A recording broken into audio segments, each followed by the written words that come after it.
I'm going to be breaking down the entirety of the UFC Kansas City card, starting with the prelims, ending with the main event of Ian Garry versus Carlos Prates. Let's get started. Chelsea Chandler versus Jocelyn Edwards.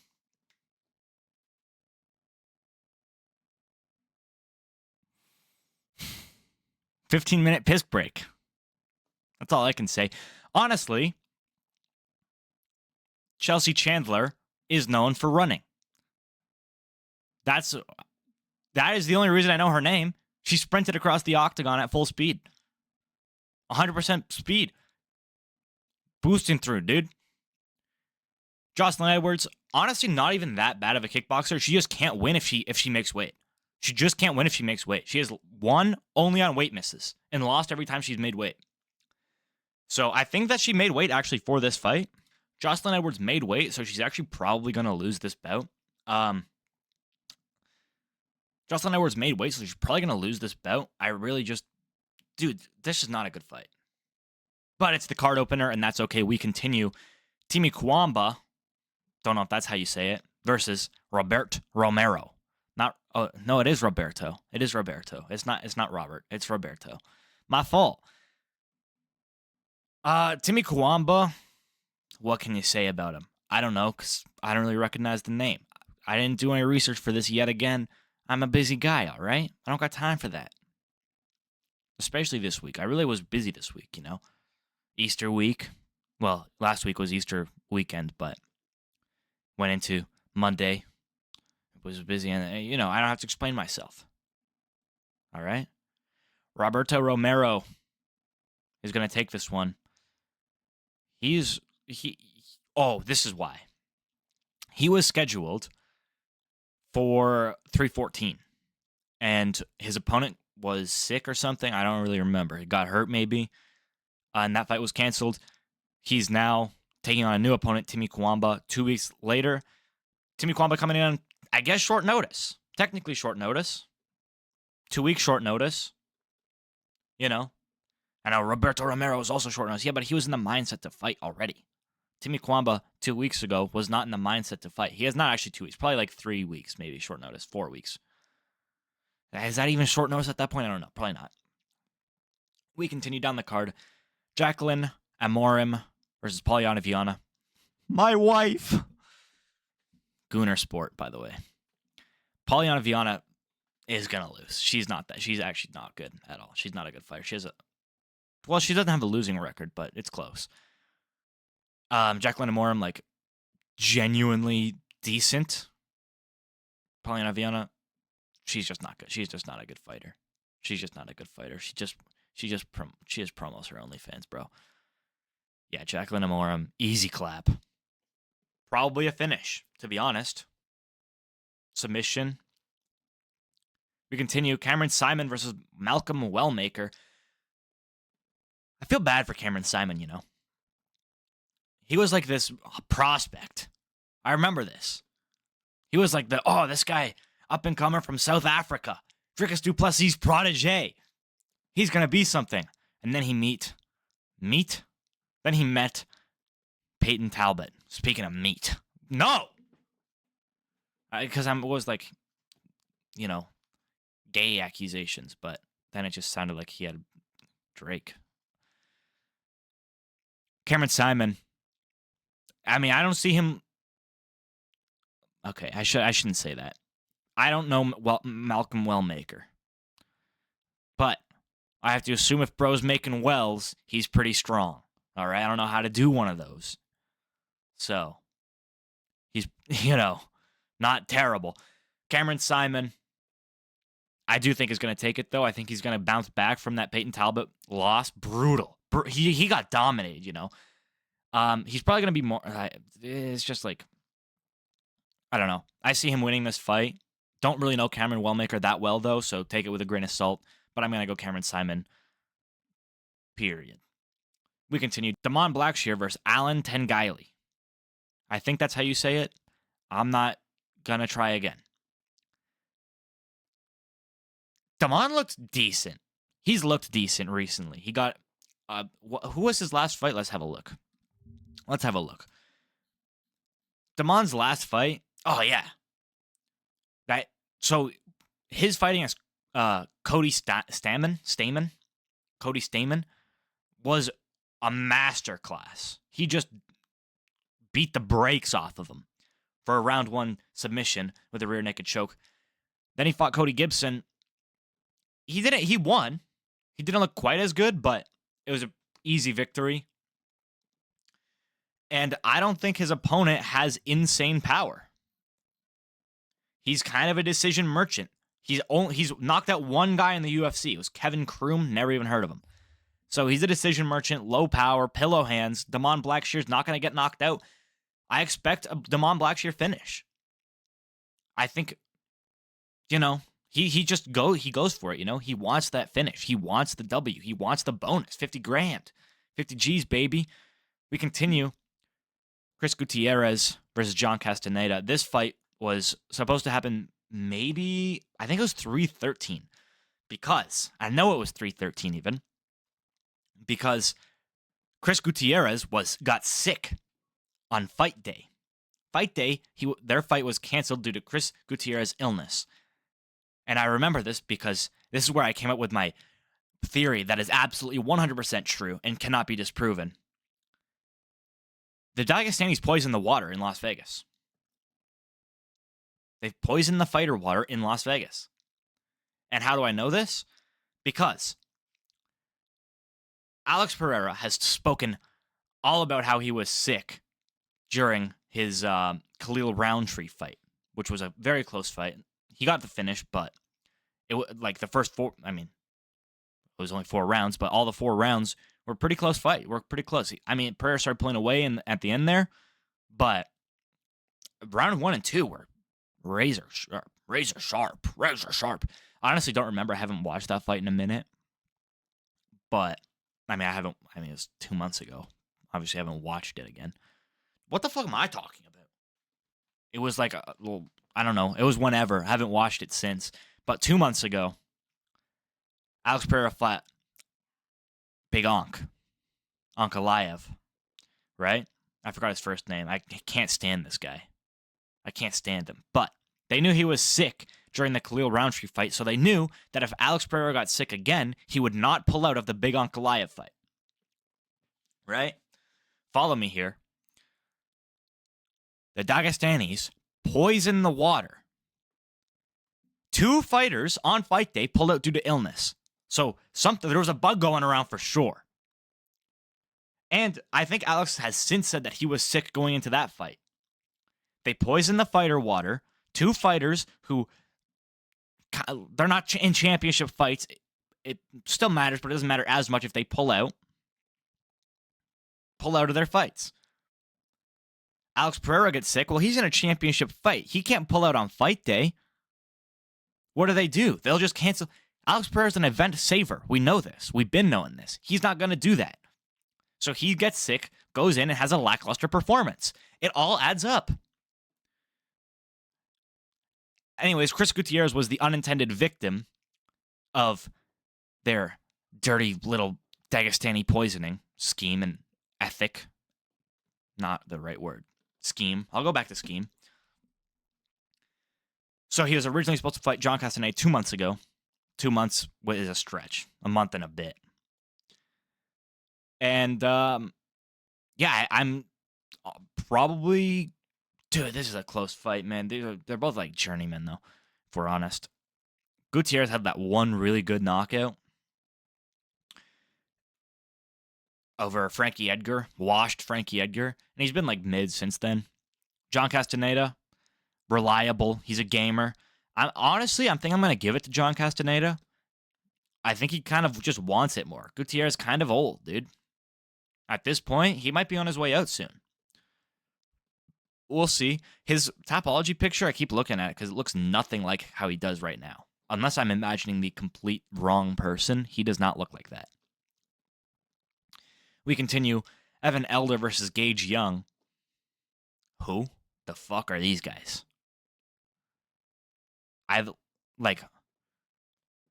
Gage Young making his debut. Never heard of him. Evan Elder. Never heard. I mean, I'm sure I've heard of him. I'm sure I've seen him fight, but I couldn't name you one. They're both 9-2. I haven't, dude. Fuck this. I don't care. Evan Elder, because UFC jitters. We continue. Matt Schnell versus Jimmy Flick. Now, Matt Schnell. I want you to listen to me here, Matt. I don't hate you. I understand that you are the reason that fucking, what's his name, Steve Erceg was gifted a title shot. I understand that. And I know that that's not your fault. But I still have a little bit of disdain there. Because how many people have finished you at flyweight, no less, and not gotten a title shot, but because the UFC was panicking for a main event in July, you got knocked out by Steve Erceg, and he was gifted a title shot. That is your story. In my heart, that is your story. That's your legacy, Matt. I'm talking to you. I'm talking directly to you, Matt. So I don't trust you anymore. All right? Anyone who gives, if Jimmy Flick gets a title shot after this, we're cooked in the flyweight division. Cut it. Cut the whole thing. I don't care. Make him move up or quit. That's it. And I think he will. Because as we know, Matt Schnell is the guy to test you for a title, right? That makes sense, right? The guy who's been finished 8 times, he's the one who tests you for a title. If you can beat that guy, you're ready for anything in the flyweight division, right? Fuck Matt Schnell. We're going Jimmy Flick. He's got no chin, dude. And he retired, by the way. What happened to that? Go back, dude. I don't want to see you here. Stay retired. And I'll stay not liking you. If he gets a crazy finish, like come from the behind victory, I might actually like Matt Schnell. But as of right now, I don't ever see myself liking Matt Schnell because he's resulted. He's given fraud to people. He's given fraud. Steve Erceg's a fraud. Let's be honest. Who's Steve Erceg is a fraud. That's it. He's a fraud. And Matt Schnell made him a fraud. He became him a fraud. We continue. Ikram Aliskerov versus Andre Muniz. Ikram is decent. Muniz is washed. That's it. Andre Muniz is washed. He's old. He's on his way out. Ikram Aliskerov on his way up. Just got knocked out by Robert Whittaker in his previous fight. Everyone thought he was actually going to beat Robert. I don't know if they thought he was going to beat Robert, but they thought he was going to do well against Robert. I was seeing like, man, this is a crazy good fight. Robert Whittaker's going to lose this. Robert Whittaker is washed. Just for him to get a round 1 knockout in brutal fashion over Ikram Aliskerov. Absolutely dominated him and destroyed him, totally ruining the dirty Ov name. I shouldn't have said that. All right, I'm sorry. I'm still heated from the Matt Schnell thing. And before that, the Chris Gutierrez thing. Don't disrespect Robert the Reaper. Do not disrespect Robert the Wheat. Can somebody say this right? Do not disrespect Robert the Reaper. Just, Ikram Aliskerov, you were made a fool that day. But you will win this fight. I'm going to take Ikram Aliskerov. Maybe a decision. If we're honest. Probably going to go to decision.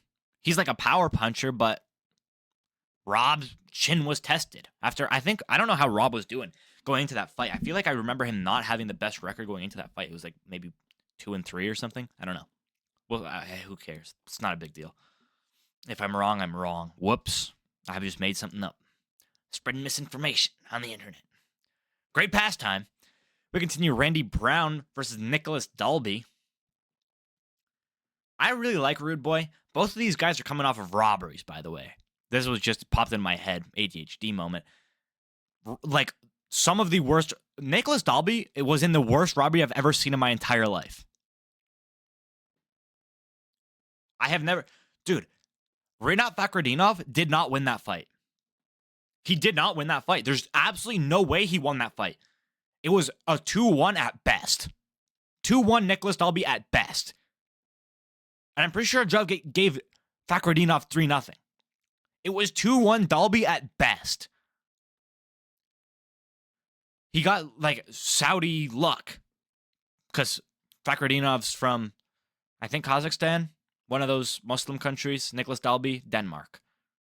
That's it. He got gifted a victory. Rinat Fakhretdinov did not win that fight.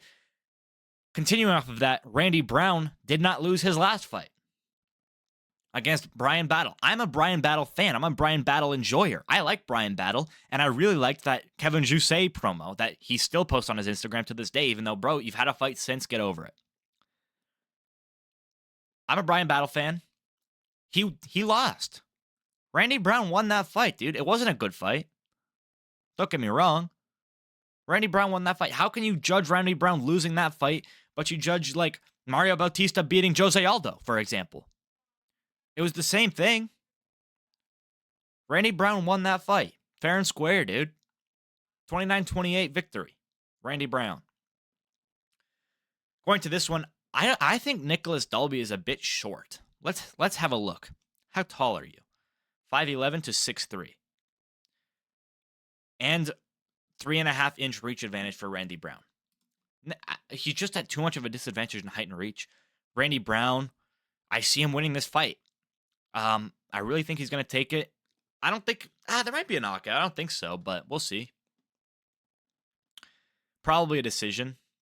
Neither of these guys are, like, crazy knockout artists, so probably a decision. I don't like making the exact method of victory because it is 50-50. And now I'm adding in a method. It's like we're getting down like 10, 15%. I like my 50-50s. I do decent. I don't do terrible. I did like 11-1 on UFC Mexico, I think, or maybe not. There was one night that I did 11-1, and I was pretty hyped. That was like my best one ever. I haven't got a full card correct, but that's okay. Who needs to? We continue. Michel Pereira versus Abus Magomedov. Battle of gas tank in this one. If this fight is not done in the first 45 seconds, it's going to be a long night. Neither of these guys have a gas tank. I don't know why people are glazing Abus Magomedov so much. He gassed out so bad in his last fight. He was done in round 2. I don't know how he won it. It was crazy. I remember seeing the Tony Has Died meme of gas out, gas out, gas out, win.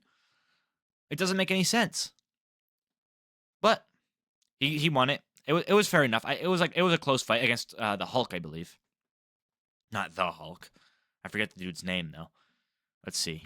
I know his nickname is the Hulk. Bruno Ferreira, yeah.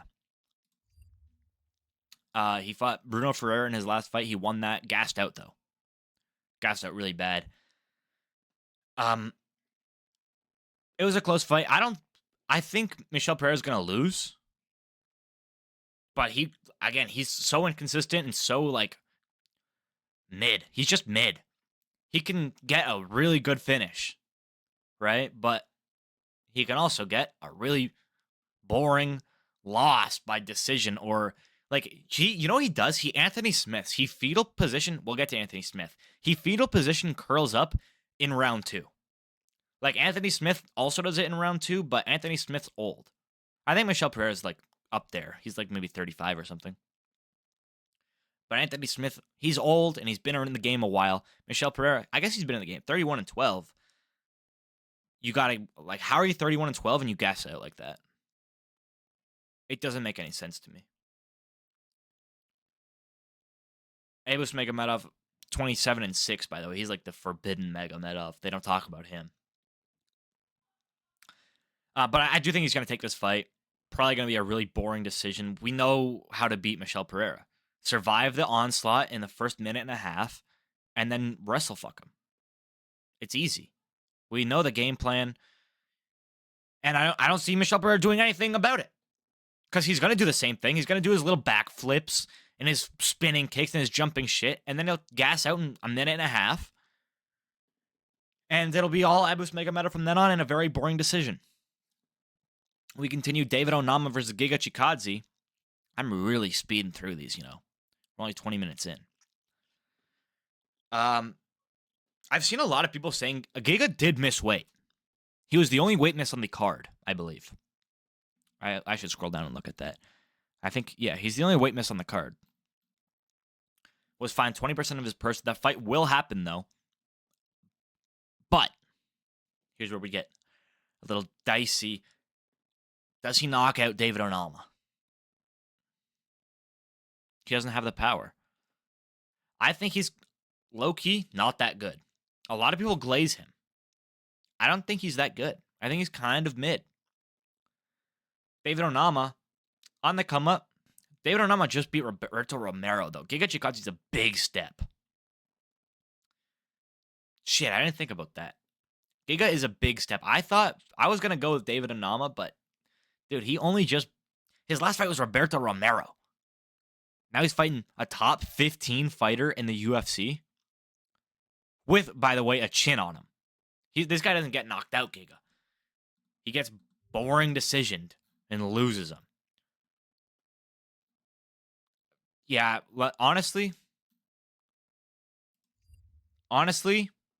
it's Giga. It is going to be Giga. David Onama's just not at that level yet. They're pushing their prospects way too hard, dude. They're pushing their prospects too hard. I don't know why they do this. I get it.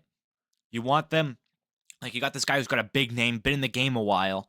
Everybody knows him. Fighting against this up-and-comer. Gives the up-and-comer a chance to really shine.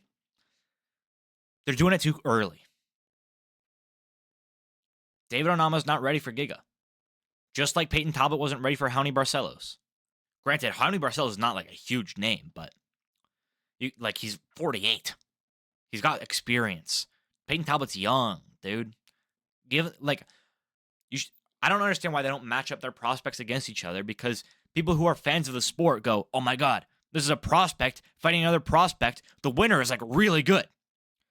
Now, hype train shit. They might not actually be that good, but hype train shit. The winner is insanely good. And so now this guy has like 2 hype trains behind him. He has the hype train of this prospect and the hype train of himself. So that's really good matchmaking if you want to grow this guy's brand. And then people who aren't fans of the sport, they would go, oh yeah, he beat someone his age. They're not fans anyways, dude. Casuals. They don't care. Right? Build them up eventually, like you did. I guess the fighting nerds didn't get built up. Like, John Silva has a crazy hype train right now. And he's fighting good opponents, but like, you can build them up to the wider fan base eventually. You don't have to have this like immediate, oh my God, this dude beat the former champion in his 3rd UFC fight. I don't want to see that. Because if they lose, the former champion, I can't think of an example. Like, let's go with Izzy. Izzy's not becoming champion. Let's say he beat Imavov. Now you have Imavov, who's a ruined prospect, and Izzy is already famous for being the champion. So he doesn't get any effect to his fame or his hype or anything, and nobody's vying for an Izzy rematch at the title because he got dominated by Dricus. So it's such a stupid matchmaking. Have Caio Bahayo fight Nasruddin Imavov. I like that fight. They're both up-and-comers. They're both prospects. And it looks better to the fans. Caio Bahayo beats Imavov. Oh my God. Imavov is so good. He just beat Izzy. Caio Bahayo beat him. Caio Bahayo is really good. Oh my God. He's amazing. But you got Caio Bahayo to beat, like, I was going to say Sean Strickland, but he did beat Sean Strickland. I'm pretty sure. Don't quote me on that. Oh, I might have checked that. Whatever. Who cares? Like, let's say Caio Bahayo beats Sean Strickland, which he did. Okay. Cool. Let's say you match up Caio Bahayo and Izzy, and Izzy wins. Now Caio Bahayo's name is ruined. This is your future of your company that you're ruining by matching them up against former champions. If they win, I get it. But the risk is too great here. Especially, like, Kyle's not the best example because he's not later in his career, but like he's actually nearing that championship level. But like David Onama is not ready for a Giga Chikadze, dude. He's just not. And now David Onama's going to lose. His name's going to be ruined. the future of your company is going to be ruined, and Giga Chikadze, who's not going anywhere, isn't going to have any effect on his fame because everyone went, yeah. Why? Like, I don't understand this matchmaking at all. Whatever. Giga Chikadze by decision. Anthony Smith versus Mingyang Zhang.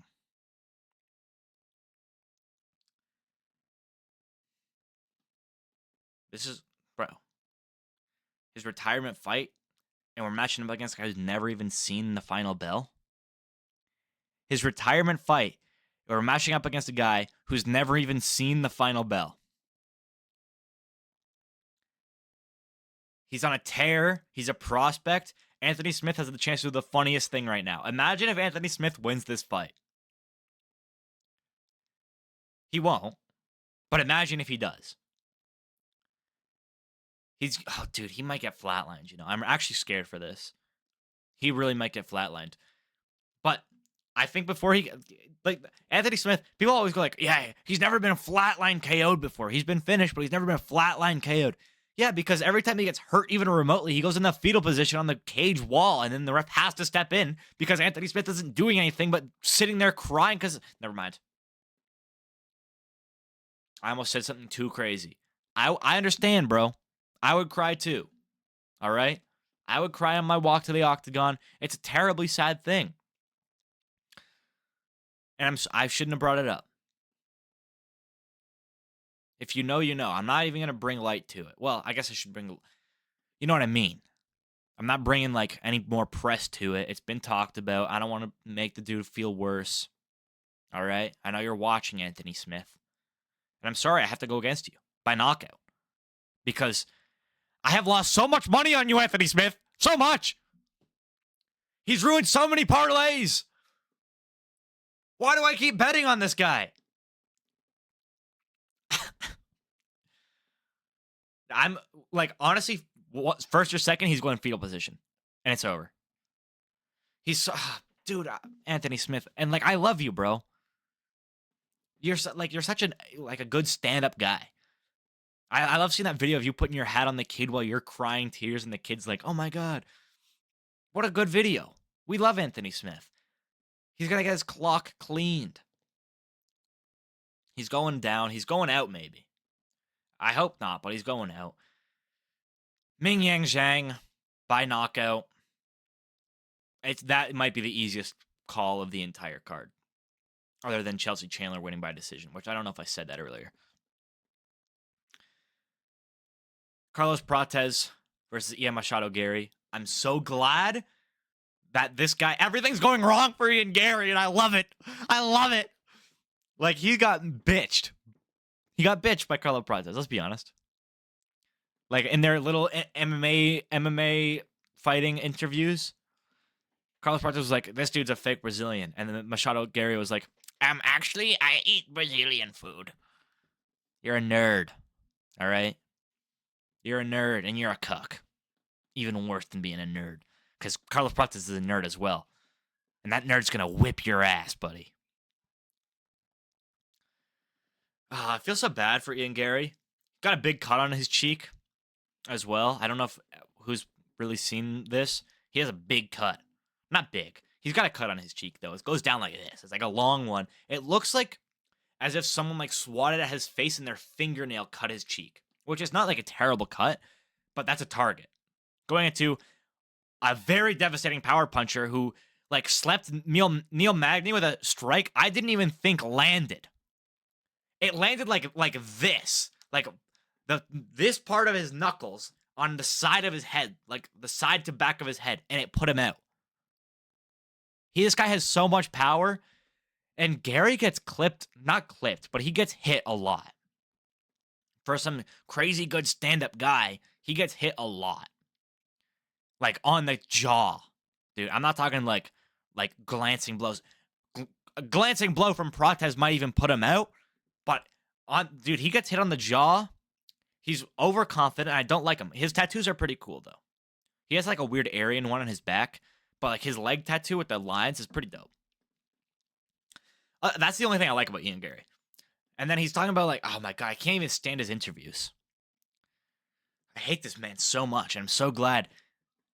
If Carlos Prates loses this fight, I might be done with the sport. I know I say this a lot. Actually, that's too. I'm not even gonna put it on that. I don't agree with myself on that one. I wouldn't be done. Carlos Prates is just a guy. All right. They did also announce Dustin Poirier and Max Holloway today.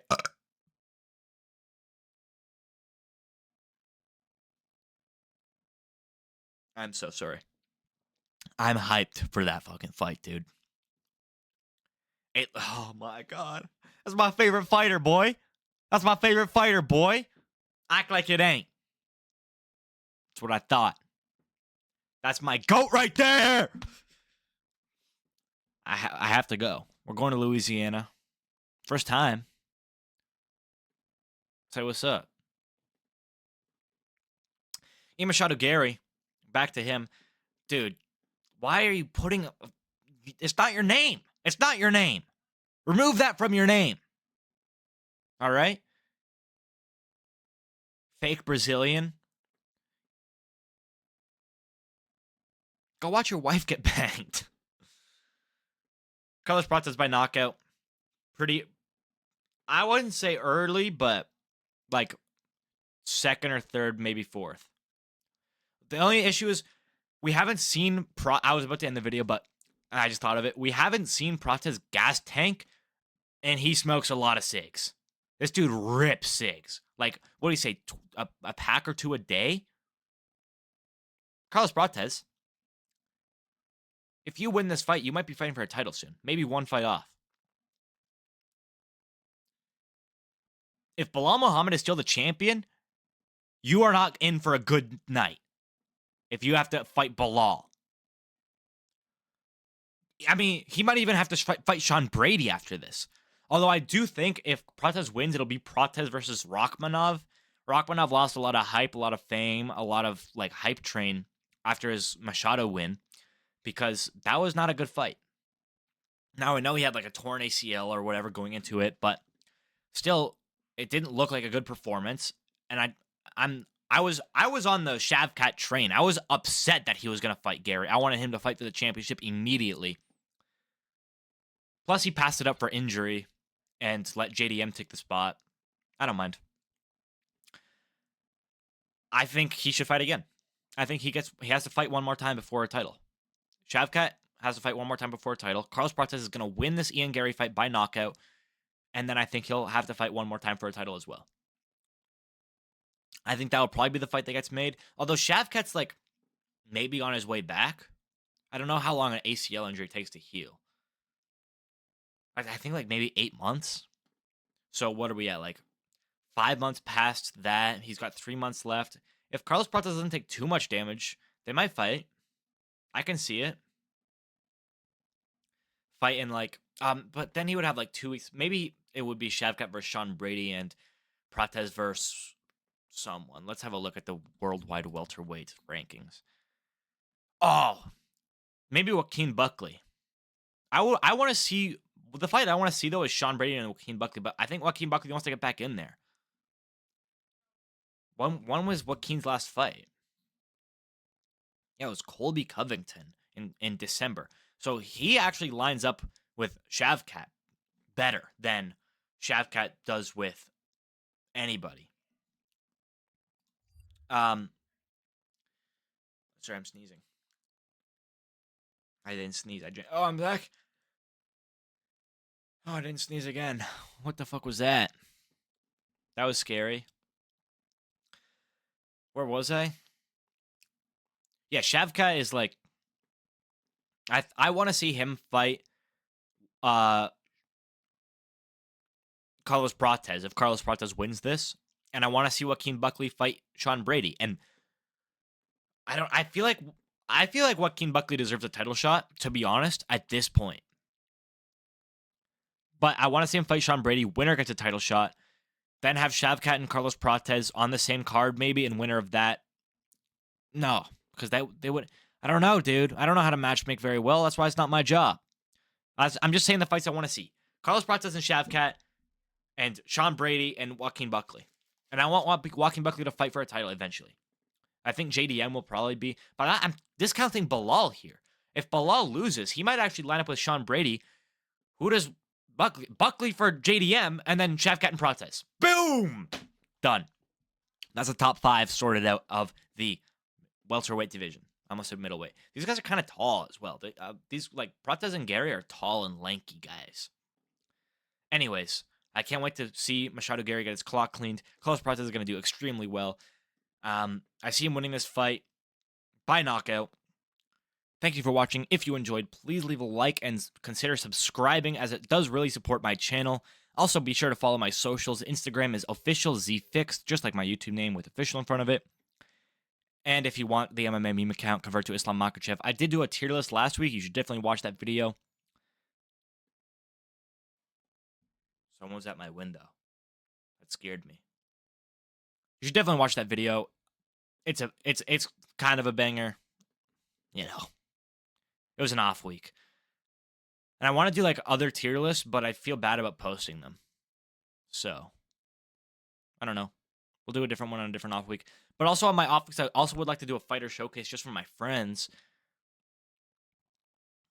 So, I don't know. That was my issue. I wanted to do a fighter showcase, but I completely forgot about it until the 6 hours before the day. I forgot about it until I think I remembered at 11:30 p.m. on Friday to do a fighter showcase on Saturday. That's not enough time. That's not enough time. However you said it, and I think you should leave. Anyways, I'll see you guys next week for Corey Sandhagen versus Davison Figueiredo at Des Moines, UFC Des Moines. Used to have Trevor Peek on the card. I was really excited to see Minecraft Steve fight after his movie came out, but unfortunately that fight was canceled due to Trevor Peek injury. I believe he broke his leg or his knee or something. Terrible what happened to him. Get well soon, Trevor Peek. I know you're watching this.